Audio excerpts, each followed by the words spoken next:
Art of War, from Commander Skullz, C.Corps Archives Digitized Readings. Chapter 6. Weak Points and Strong. Sun Tzu said, "Whoever is first in the field and awaits the coming of the enemy will be fresh for the fight. Whoever is second in the field and has to hasten to battle will arrive exhausted." Therefore the clever combatant imposes his will on the enemy, but does not allow the enemy's will to be imposed on him. By holding out advantages to him, he can cause the enemy to approach of his own accord, or, by inflicting damage, he can make it impossible for the enemy to draw near. If the enemy is taking his ease, he can harass him. If well supplied with food, he can starve him out. If quietly encamped, he can force him to move. Appear at points which the enemy must hasten to defend. March swiftly to places where you are not expected. An army may march great distances without distress if it marches through country where the enemy is not. You can be sure of succeeding in your attacks if you only attack places which are undefended. You can ensure the safety of your defense if you only hold positions that cannot be attacked. Hence that general is skillful in attack, his opponent does not know what to defend, and he is skillful in defense, his opponent does not know what to attack. O divine art of subtlety and secrecy! Through you we learn to be invisible, through you inaudible, and hence we can hold the enemy's fate in our hands. You may advance and be absolutely irresistible if you may, for the enemy's weak points. You may return and be safe from pursuit if your movements are more rapid than those of the enemy. If we wish to fight, the enemy can be forced to an engagement even though he be sheltered behind a high rampart in a deep ditch. All we need to do is attack some other place that he will be obliged to relieve. If we do not wish to fight, we can prevent the enemy from engaging us even though the lines of our encampment be merely traced out on the ground. All we need to do is to throw something odd and unaccountable in his way. By discovering the enemy's dispositions and remaining invisible ourselves, we can keep our forces concentrated while the enemy's must be divided. We can form a single united body while the enemy must split up into fractions. Hence there will be a whole, pitted against separate parts of a whole, which means that we shall be many to the enemy's few. And if we are able thus to attack an inferior force with a superior one, our opponents will be in dire straits.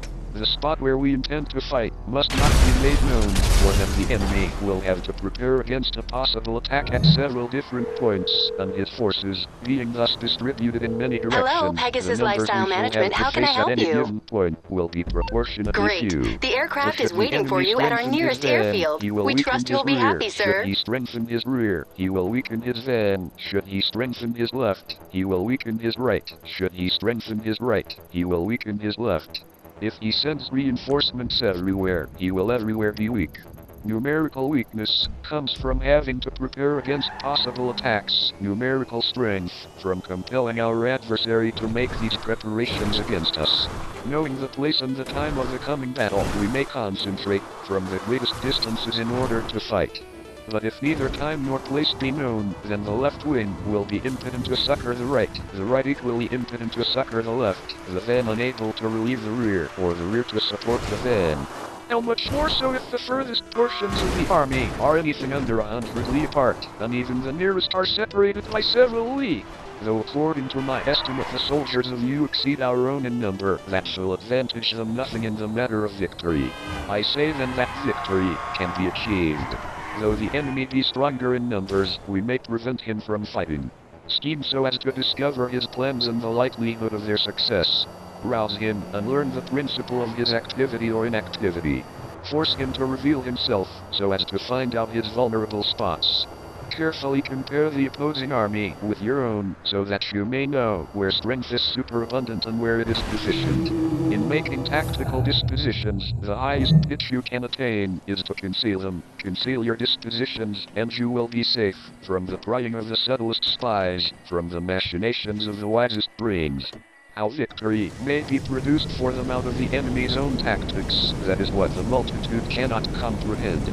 All men can see the tactics whereby I conquer, but what none can see is the strategy out of which victory is evolved. Do not repeat the tactics which have gained you one victory, but let your methods be regulated by the infinite variety of circumstances. Military tactics are like unto water. The water in its natural course runs away from high places and hastens downwards. So war strike at what is weak. Water shapes its course according to the nature of the ground over which it flows. The soldier works out his victory in relation to the foe whom he is facing. Therefore, just as water retains no constant shape, so in warfare there are no constant conditions. He who can modify his tactics in relation to his opponent and thereby succeed in winning may be called a heaven-born captain. The 5 elements, water, fire, wood, metal, earth, are not always equally predominant. The 4 seasons make way for each other in turn. There are short days and long. The moon has its periods of waning and waxing.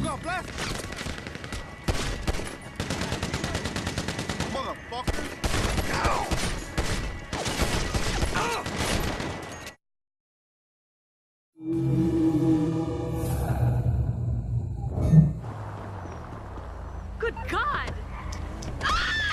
Look at the eye, look at the eye, look at the eye, look at the eye, look at the eye.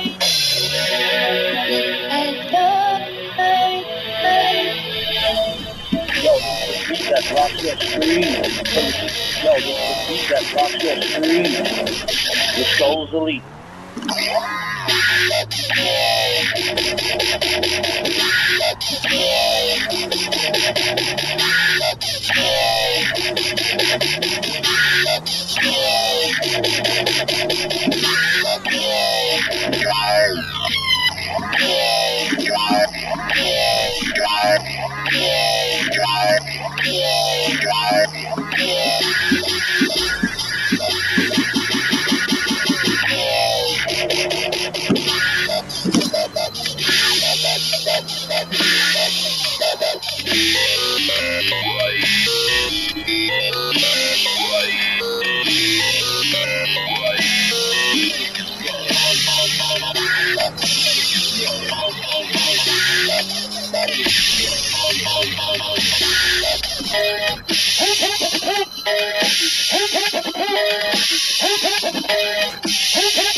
Idiot.